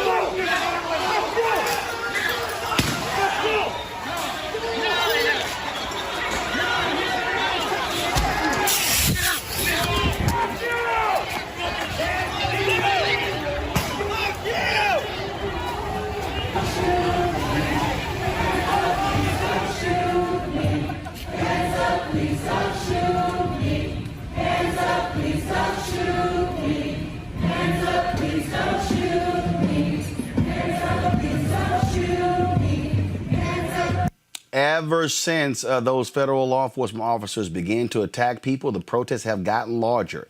They began protesting in Portland in May to protest against the police brutality of Black lives. 31 days later, of course, you saw those federal officers attacking folks there. Joining us now is Gregory McKelvey, Vice Chair of the Democratic Party of Oregon Black Caucus. Gregory, glad to have you on the show. Clearly, those federal officials there did not expect that to be the reaction, to see white moms and others coming out there, linking arms with one another on the front line, basically daring them to move them out of the way. Now you have moms out there, children out there. They probably are shocked that that's the response. Well, we've been dealing with police brutality in Portland for a long time. First, I want to thank you for having me. But Portland police have been tear gassing, pepper spraying, detaining and arresting people in Portland for a long time. And so this sort of violence is not anything new to people. Obviously, there is a certain threshold when you see Donald Trump's thugs coming into Portland that brings more and more people out. But yeah, the front line at the protest has been a group of moms, and the federal officers gassed that group of moms. That's the situation that we're dealing with in Portland, but I think it's going to continue to drive people out into the streets. And I don't know how many officers Donald Trump has sent or is planning on sending, but I can say there's a hell of a lot more of us, and we're going to keep showing up. And I would guess that the numbers would grow every single day so long as they remain here. And so what do you make of, again, Donald Trump talking about all these anarchists in Portland, these radicals in Portland, alleging that the Portland protesters are unleashing violence on the city, tearing things up in the city, destroying the city? Look, this movement is about Black lives, and the focus needs to remain on Black lives. And so I don't like hearing from our elected officials, whether it be the mayor of Portland or whether it be Donald Trump, when we talk about petty property destruction. Yes, there has been a little bit of graffiti. We had one night of looting long before the federal officers arrived here. None of that adds up to the life of George Floyd or Quantas Hayes, Patrick Kimmons, and the many people that have been murdered by police in Portland. And so when we talk about these are anarchists, not protesters, I think that that is not a distinction worth of making. There's no good protester versus bad protester. There are certain tactics that some protesters take that I assume a lot of people disagree with, but it should not detract from the entire movement. And we were really talking about a very small amount of graffiti, etc. And I still don't think that even, let's say, the entire city of Portland had been graffitied overnight by anarchists, that doesn't justify gassing the moms of Portland as they're trying to stand up for Black lives. When it comes to anarchists, yes, there are anarchists in Portland, and anarchism is a political ideology that has longstanding in Portland and globally, whether it be in the Spanish Civil War or in Europe and in places in America. And it's not all about just property destruction. It is a legitimate political theory that some people in Portland subscribe to, and that's okay. And it does not delegitimize the fact that these protests are still about Black lives, and that's where the focus should remain. So when we talk about these protests continuing, you have the Portland mayor, the Oregon attorney general demanding answers to know who these federal officers are. Because what they say is what's happening there is simply unconstitutional. It's hard for the people of Portland to hear that from Portland's mayor, and I think it's a very similar situation in cities across the country, because the 50-some-odd days of protests that we had before federal troops came here had nothing to do with Donald Trump, and they were still being gassed, beaten, etc. And so what it appears for the people that are on the ground in Portland is that there is not an argument necessarily about tactics. The mayor of Portland, Ted Wheeler, has called the protesters these exact same words: violent anarchists, disruptors, outside agitators, that Donald Trump is now using. So it's not a disagreement about rhetoric, but rather it's a disagreement over whose authority it is to, quote unquote, quell protesters. And the protest will continue once Donald Trump's officers have left, and then it will be Portland police once again gassing us. But yes, it is unconstitutional, and the people of Portland don't need our mayor to speak on behalf of us to the nation to say that. We know that, and that's why we're out protesting. And I would love if we could see some of our elected officials not just on television in the country, but also showing up to the protests and being on the front lines. If the moms can do it, then I think that the mayor of Portland can do it as well. All right. Gregor McKelvey, Vice Chair, Democratic Party of Oregon Black Caucus, man. I appreciate it. Thanks a lot. I appreciate it. Thank you for having me. Thank you. I think, Mustafa, that people have to understand that this is not just happening in Portland. The protests continue. They're not getting the media coverage. But the reality is this has been a sustained action since George Floyd was murdered 9 weeks ago. Yeah, this is a movement. It's not a moment. And, you know, we sometimes use those phrases, but it's important for people to actually understand that there is a cultural shift that is happening in our country, where people are demanding justice. And it's not just people of colors, and it's not African Americans. There are white brothers and sisters who are true, authentic allies, who are standing up, who are willing to put their bodies on the line as well. And that is the change that's happening. Along with the attention, of course, that when we get things on the media and those types of things, it's reminiscent, you know, of the 50s and 60s, where especially the 60s, when cameras started to show the beatings that were happening. It was showing the police who were doing these egregious types of behaviors to protesters, that people began to pay more attention to the civil rights movement. So, you know, hats off to the brothers and sisters who continue in the fight. This is important for people to understand, Amisha, because the constant protest keeps the pressure to do what's right. A lot of people, they really prefer, and again, folks in media have no problem. Oh, let's just move on to something else. But the story has to remain front and center. And it's no shock that media all of a sudden leaves when folks aren't burning stuff up, tearing stuff up. And that's why I keep trying to explain to people who say, oh, well, it should be peaceful demonstrations. Well, guess what? Where are the cameras? And you have a good point. Media also has a habit of emphasizing chaos. They like to create an us versus them narrative about what a good protester looks like versus what a not so good protester looks like. And I think that as soon as those, what they would describe as riots ended up going away, so did the cameras and the influence. That doesn't mean that people aren't still protesting in the streets. That's happening in hundreds of cities across America.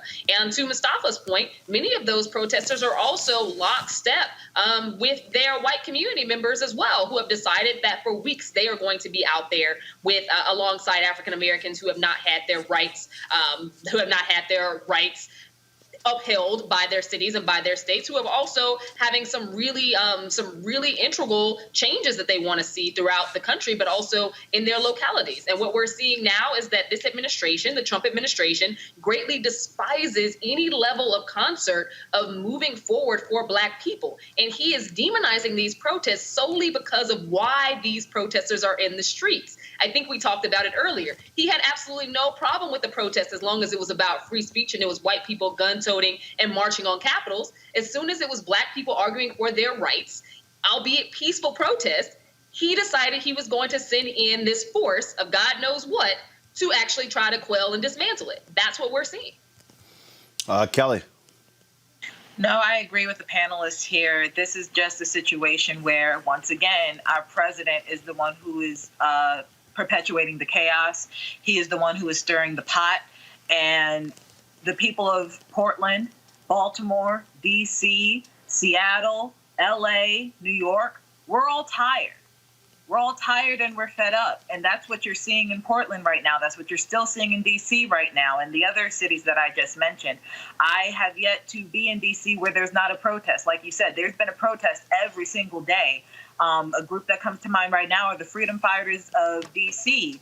I have friends in that group who have been out there on the front lines every single day. And they have either been still tear gassed or rubber bullets or assaulted by police and their equivalents in that regard. And you don't see the media out there. You don't see any news coverage about it because there's no overt chaos.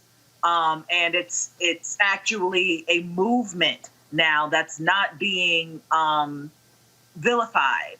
Now all of a sudden it's not a news story. So we definitely need to keep the pressure up. We need people out there protesting, but we also need people covering the story, like you, like others. Just step up to the plate and support wherever you can. All right, folks, our next story. Former mayor of Tallahassee and Florida Democratic gubernatorial candidate Andrew Gillum made his first public remarks since entering rehab in March. You might remember he was found passed out there in a hotel in Miami in March. There were allegations of drug use, of alcohol. In this 11-minute Instagram video, Gillum explained his battle with depression and alcoholism. He also apologizes to his supporters for his actions. Hello, everybody. This is Andrew Gillum. I know it's been a while since we've had an opportunity to connect, but as many of you know, I decided to take some time away to work on myself, deal with some issues that I was having.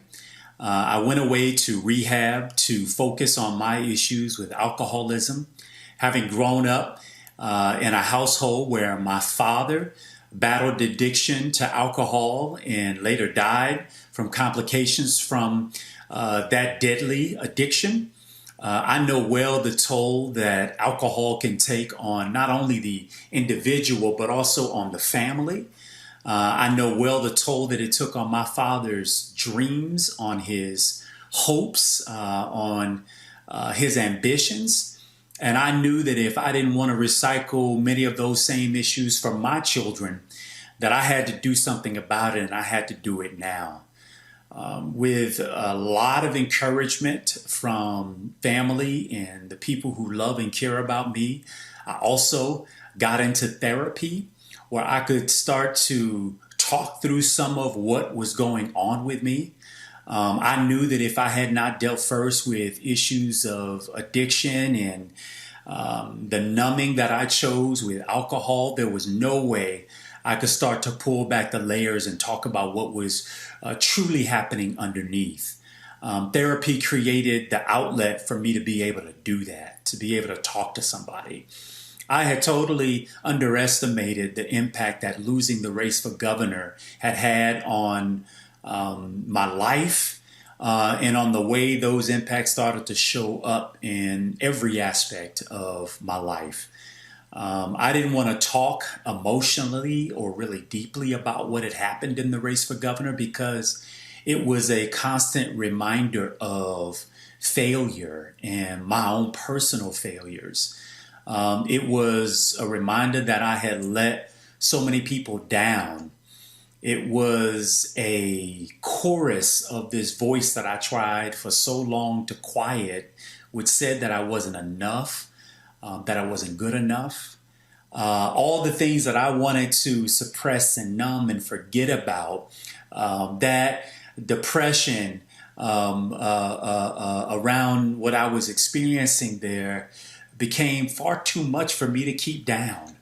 And that's the real crazy thing about depression is that a lot of times we think we're dealing with it. We're strong and we'll put on a brave face and it bubbles up on the inside. But eventually what is bubbling up on the inside is going to come out. And I certainly know what it felt like to see that come out. The feelings I was having as a result of what happened in November, the fact that the office that I thought I could do the most for other people and for the state that I love, I no longer had access to. But not only that, after having spent 16, 17 years as an elected official, the thing I knew how to do well, the thing that gave me an outlet to go and try to change the community in the way that I thought would make it better, all of that was all of a sudden gone. And it really did cause me to think about my own purpose and my own value and what I could contribute, if anything. And I didn't want to have to face all those things. And so I numbed. I tried to suppress. I tried to ignore. And as I said, those things come up and they have a way of showing out. So I did the one thing that I knew I could do, and that was I got busy.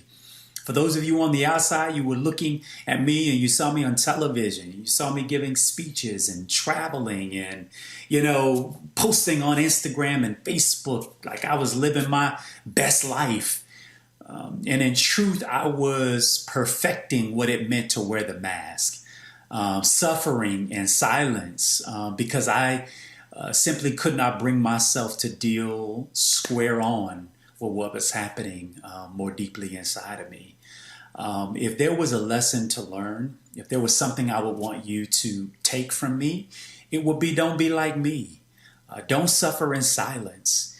Get access to the help that you need. So many of us, think that we got to perpetrate this image of perfection. I know I did.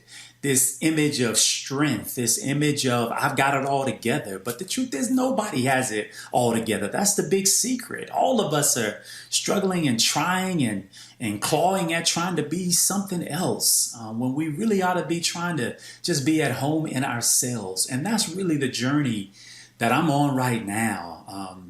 This very deep down desire to want to be a whole and complete and indivisible person, not having to be one thing in one place and one thing in another and a different person, when I'm in this environment and in this setting.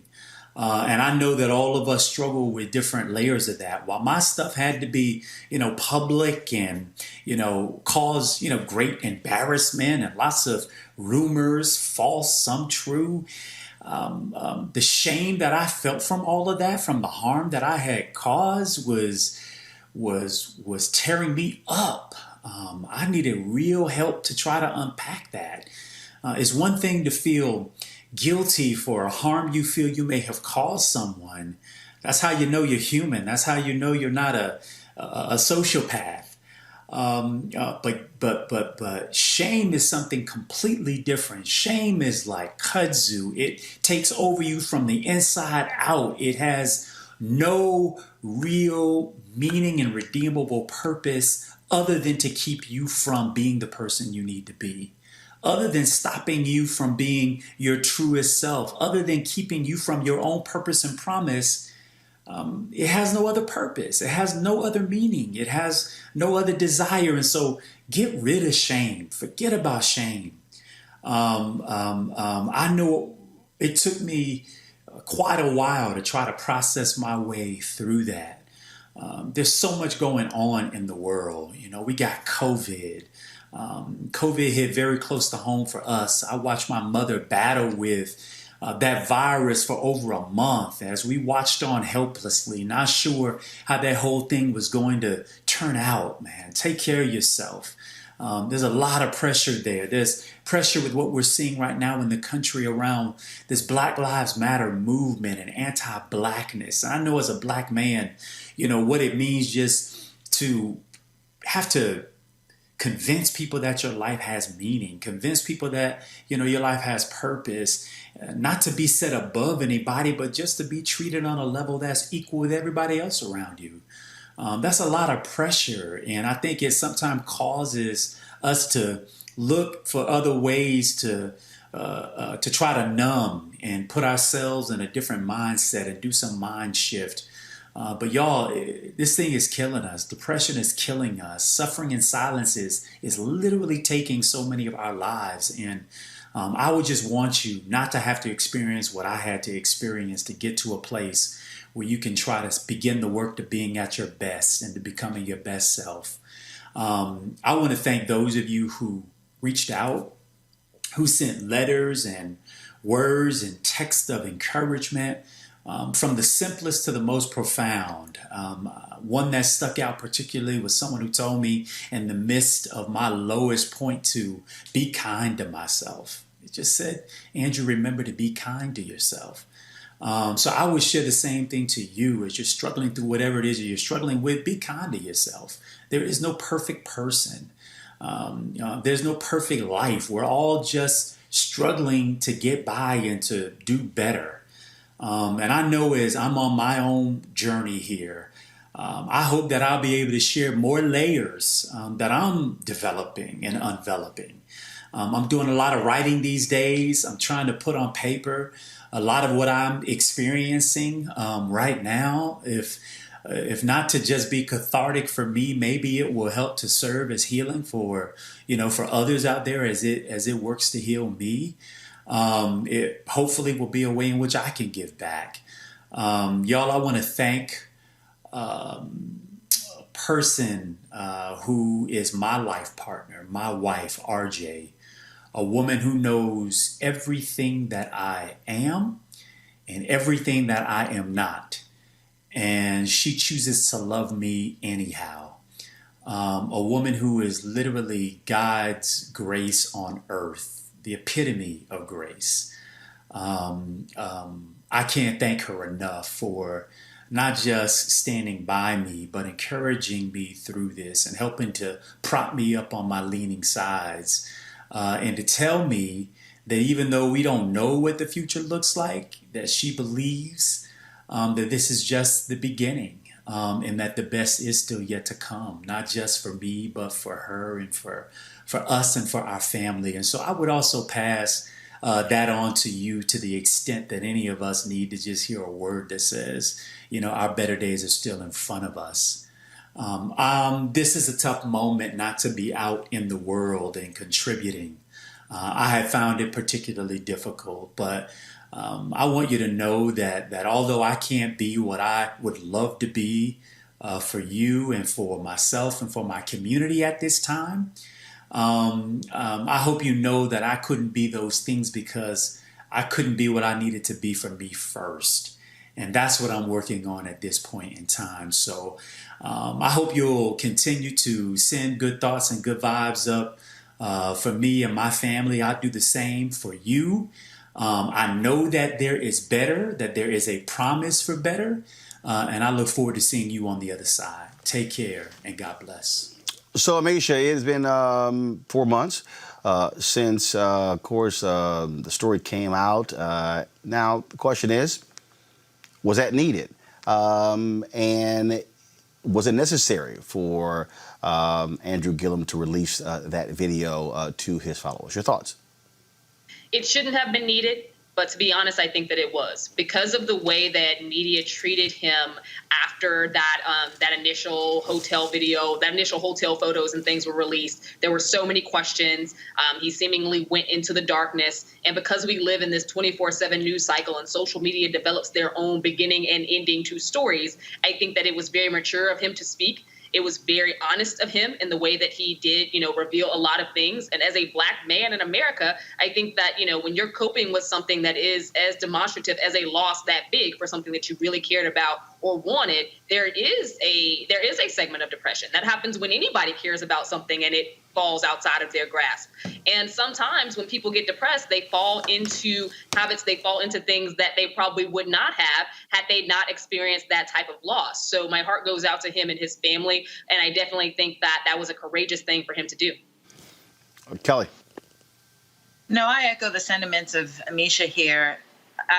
That was a hard time a couple months ago seeing that, because I look up to Andrew Gillum. Like his campaign was revolutionary for the state of Florida, and for him to have lost that seat in the way he lost that seat, that could be devastating to anybody. So I certainly empathize with his plight. I empathize with his family and his loved ones. And I really, really wish him the best. What I will say is that the timing of his statement is interesting to me. A couple things that I picked up are, one thing that was glaring to me is the fact that he said he's been writing more. Maybe this is, a segue for some pieces that'll come out that he's written, maybe a book, maybe a think piece, what have you. Maybe he has a project on the way, I don't know. But I wish him the best, and I wish him luck regardless of what his future endeavors may be. Well, Mustafa, granted, doing a solo video is one thing, but if you have future political aspirations, that's going to have to mean sitting down for a one-on-one interview. Yeah, he's definitely going to have to do that. But, let's focus on the moment. So it's a blessing to see Brother Gillum actually doing the work. You can hear the work in the words that he is sharing that is helping him to heal. We build people up. People love to build folks up in this society, and then they love it even more as you fall down. They will literally pull the legs out underneath of you. I've seen it happen to so many folks, and we often forget that all of us have made plenty of mistakes. We may not just have had the spotlight on us. We got 21 million people in this country who are suffering from substance abuse, and only 10% of those folks ever go and get treatment. We got 16 million folks in this country who are dealing with depression on a yearly basis. And in our communities, unfortunately, therapy is not something that had traditionally been embraced. And now that's beginning to change. So I'm going to focus on this moment and hoping that he continues down the road to actually get the healing, to get the treatment that he needs, and then worry about the politics and other things at a later date. All right, folks. Last night, we actually showed you the interview that I conducted with the late Congressman John Lewis in 2018. People said, okay, why are we just seeing this? Well, here's why. We actually had that. We had a 3-camera shoot for the particular video, but we had a hard drive that crashed where we thought we lost all 3 of the cameras, which meant the video was completely gone. But the reality is we actually were able to save one of those files, which was the actual one of Congressman John Lewis. And during that interview, you're going to see something where he talked with Colin Kaepernick for the first time. And if you saw it last night, you may have missed it. This is what happened when 2 freedom fighters actually speak for the first time. Hello, sir. How are you? Colin? Hello? Congressman John Lewis. Hi, how you doing, brother? I'm doing great. How you doing, brother? Fine. Thank you for all of your work, for your leadership. You have touched me. You have inspired me. And to see you getting out there pushing and kneeling, you have done so much, not just for the American community, but for the world community. I said thank you. I admire you. I love you. Thank you for paving the way for an opportunity like this to even happen. It's great to finally connect with you. I talk to Mr. B about you all the time. We have great conversations, so it's great to finally have this conversation and be able to connect. Yeah, well, I'm honored to have an opportunity to speak to you. I wish sometime when you're in Washington or in Atlanta that we could get together and maybe have something to eat or something to drink, talk about where we must go from here. I would love to do that. I'll make sure Roland passes you my number so we can stay in contact. Yes, I would love to do just that.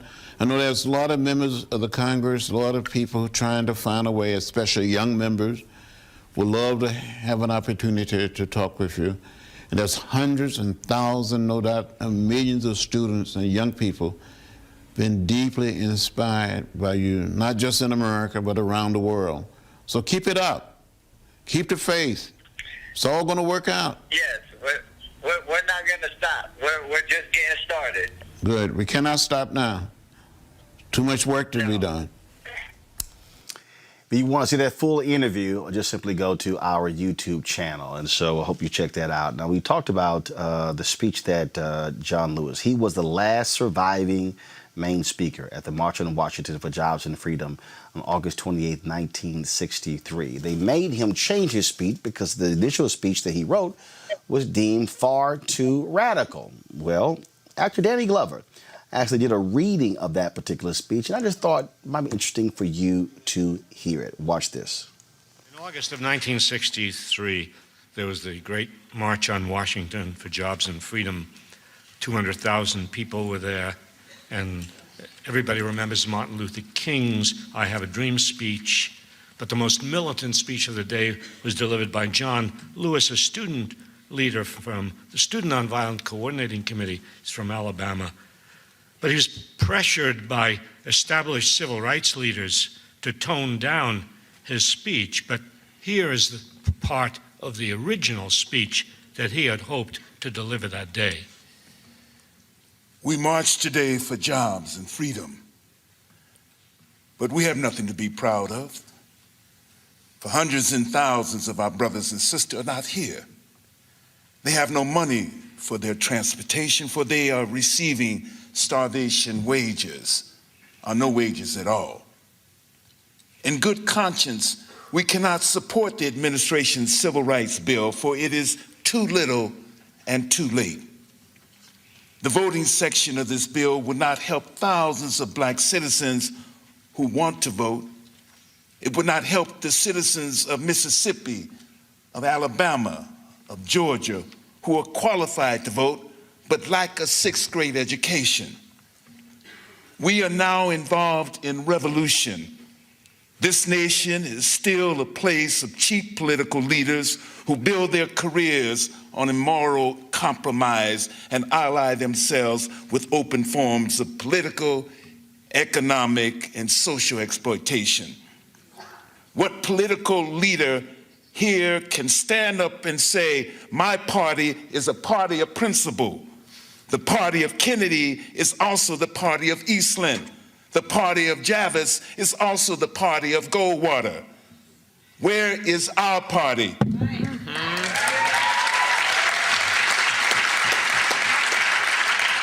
The revolution is at hand, and we must free ourselves of the chains of political and economic slavery. The nonviolent revolution is saying we will not wait for the courts to act. We have been waiting for hundreds of years. We will not wait for the president, the Justice Department, the Congress, but we will take matters into our own hands and create a source of power outside any national structure that could and would assure us of victory. To those who have said, be patient and wait, we must say that patience is a dirty and nasty word. We cannot be patient. We do not want to be free gradually. We want our freedom, and we want it now. We cannot depend on any political party, for both the Democrats and the Republicans have betrayed the basic principles of the Declaration of Independence.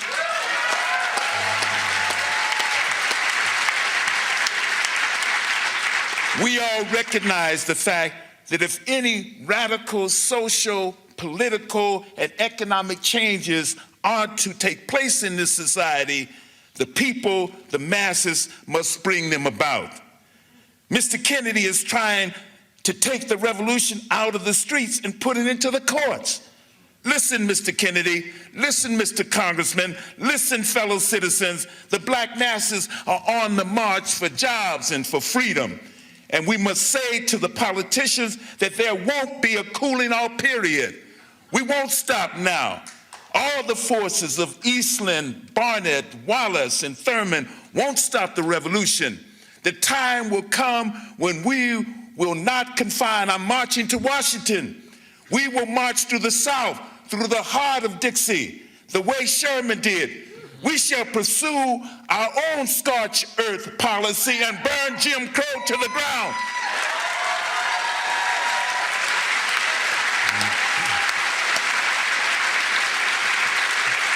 Burn Jim Crow to the ground nonviolently.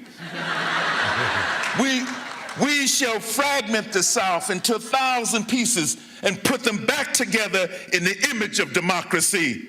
We will make the action of the past few months look petty. And as I say to you, wake up, America.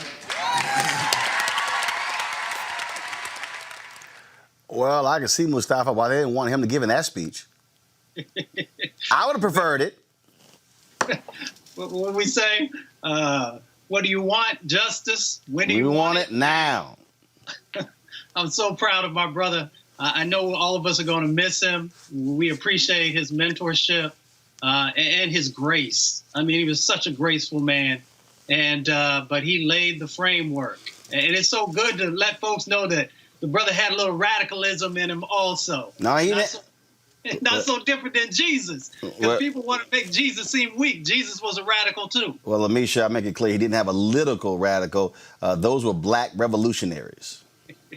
Absolutely. I think that what our history books have done is try to limit the level of radicalness that was in any of our civil rights leaders. Most of them were not the meek and mild black people that we have read about in American history books, or that is even shown in a lot of the tributes and praises that we've seen since the late John Lewis's death. I think that, in a speech like that, you recognize that this was one. How many other speeches were there that had to be toned down for an audience consumption? And I think that this goes to show just the type of leader, the type of revolutionary thinker, the type of fighter John Lewis actually was. Last point, Kelly. No, I definitely agree. I had chills, going up my spine and down my arms just listening to it, because 57 years later, it is still relevant. Just swap out Kennedy for Trump and Jim Crow for FOP, frankly, and these other police organizations that are perpetuating the Blue Lives Matter movement. It is uncanny and sad, really, that almost 60 years later, we are in the same spot that John Lewis was on the March on Washington regarding this speech. And for it to have been watered down, and that's not to discredit his speech that he gave at the March on Washington. That was a very powerful speech. And to know that it had been watered down from that just goes to show you just how, distant we are as Christians from what Christianity really is. Christianity at its core was a rebellion. We were rebels. Jesus was a rebel. The 12 disciples were a rebel. Even before that, David was a rebel. Pick somebody out of the Old Testament, all rebellions. And it is that spirit that is fueling us and fueling this movement, such that we need something to change. That is why we are where we are. So I commend Danny Glover for sharing that with us. It was truly powerful. And I look forward to the next generation, myself included, regarding what comes next. All right, then. Folks, update. The funeral for Reverend C.T. Vivian is going to take place at 11 a.m. on Thursday at Providence Missionary Baptist Church. We will be live streaming that funeral. And of course, the Lewis family announced that they will wait to announce funeral plans for Congressman John Lewis until after the funeral of Reverend C.T. Vivian, out of respect for him and his work in the civil rights movement. I want to thank our panel. Certainly appreciate it. Mustafa, Kelly, and Amisha, thank you so very much for joining us. Folks, I do want to read the name of the folks who are joining our Bring the Funk fan club. Aaron Smith, Anita Halbert, Kendijo Gomes, Carol Williams, Deborah Baker, Deshaun Lee, Duchess Tours, Elmer Foster, Fedois Brown, Gregory Horsley, Harry Payton, Jadonna Sanders Jones, Joshua L. Pruton, Linda S. Edwards, McGee Williams, Michelle Mayberry, Patricia Carroll, Ronnie D., Shanita Watson, Stephen Stokes, Susie Tatum Smith, Takeek Diab, Tawana, Terry Mansfield, Thomas Green, and Wayne. Also, I got some cards here. Betty Fortson sent me a book of poems. Betty, I appreciate it. Thank you so very much. Thank you so very much. Dora Severin, thanks a bunch. We also have Betty Jackson, Valerie Fashion. We also have, I'm going to read this one for the last, D. Easter, Angela Terry, Sean Wagner, Roland, thank you for your years of service, education. I watch your show since TV One. She said, you talk too much about 45, ha ha. And so I appreciate that. That's Betty Featherstone, Rachel Richardson, thanks a bunch. We also have on here, let's see, CC Washington. CC, thank you so very much as well. Let's see here. Rashid El Amin, thank you so very much. Beverly Hamilton, thank you so very much as well. And y'all, I got this really special one. Now, first of all, I'm gonna have to go get this money exchanged this year. So this is a euro, a $20 euro. Okay, you see it? It's a $20 euro. And said, "Hi, Roland Martin. I do like to look at your show from Amsterdam. So I send you $20 euro to support your good work. Yours truly," and I think it's Nettie Van Rat. Nettie Van Rat. Wow. So we got a fan of we got fans who are all over the country, but to have a fan send us $20 euros, I'm going to have to go get this converted from Amsterdam. I certainly appreciate it. I told y'all, folks, people all over the world check us out. We got fan base in Canada, UK, Scotland, Africa, West Indies, Jamaica, Bahamas. I hear from people all around the world, and so I certainly appreciate it. And so thank you so very much. Don't forget to support what we do. Cash out, $RM Unfiltered, PayPal.me/R Martin Unfiltered, Venmo.com/ come on, guys, pull it up, please. Come on, graphic. Thank you. Venmo.com/RM Unfiltered. And don't forget you can send a cashier's money order to New Vision Media, NU Vision Media Inc., 1625 K Street Northwest, Suite 400, Washington, D.C., 2006. All right, folks, I'll see you guys tomorrow. Take care. Holla!